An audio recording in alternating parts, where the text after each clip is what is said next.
All right, good morning, guys. Hopefully you've done the do now, which is list reasons why you might write an email to your teacher. Okay. Hopefully there were many there. You could write an email to your teacher if you have a question.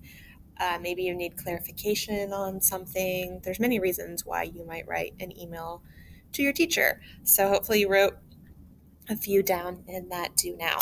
Okay. Our agenda, after you did the do now, we're going to talk about writing emails. We're going to email practice, and then we're going to email one of your virtual get to know you station assignments. To write an email, your success criteria is I can use a greeting and closing, I can use a respectful tone, and I can clearly explain my problem or question. We know you guys did this during Gateway on the very first day. You were supposed to send an email to your teacher, but I think it's always good practice as we are a lot virtual this year. You might be sending a lot more emails than you ever thought you would. Okay. So why email? Did they have you do this on the first day of school? Why are we having you do it now? We know your age group would rather text someone for a quick response, but if you have a question about something in a particular class and you are not with that teacher, the quickest way to get a response is through email. And even though teachers encourage questions that could benefit the whole class, sometimes you're not comfortable doing that. So writing an email would be a good way to get a question answered that you don't want everyone else to hear. Okay, so the good and the bad, there's going to be two. What do we notice about these emails? The first email is already up here. I'm going to read it here. I don't mean to come off rude, but this schoolwork is way too stressful for me. I have to do 6 classes every day with loaded work, and I just got my phone taken away because my teacher of my grades. Because of my grades. I sent this to every teacher for them to chill on the schoolwork, especially on the last week of school. All right, what do we notice about this email? Well, I don't know who sent it because they didn't put their name at the bottom. I also noticed the grammar and the slang in it, not great. There's some capitalization issues. I also think it's kind of rude. She says she doesn't want to come off rude, but she says they need to chill. I don't think it's the nicest email ever either, okay? Then let's look at this email. Dear Mrs. Jones, I have a question about the assignment on July 31st. Would I need to write my answer using race, or can I just put a one-word response? Thank you, Stephen Bieber. Okay, what do I notice about this email? Well, it tells at the top who the email is to, Mrs. Jones. I know who it's from, Stephen Bieber down there, must be Justin's brother.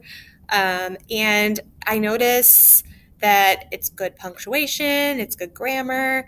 The question, there's an actual question on it, a specific question, and they wrote thank you. Oh, it's a nice email. I would rather look at that one.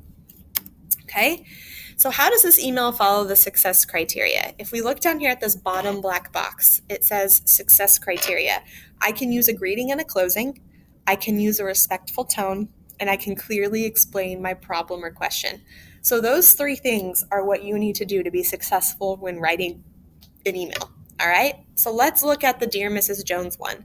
Did it follow these 3 parts of the success criteria? The student wrote a greeting. Yes, Dear Mrs. Jones. There we go. The student is clear with his question. He talks about July 31st. Can I put a one-word answer, or do I need to use race? He was very clear with what he wanted to know.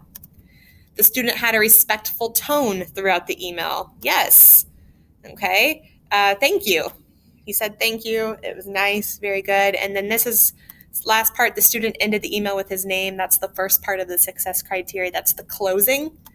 Okay. And that's Stephen Bieber. So I would say that this student followed all of the success criteria. So therefore, the email is successful. All right.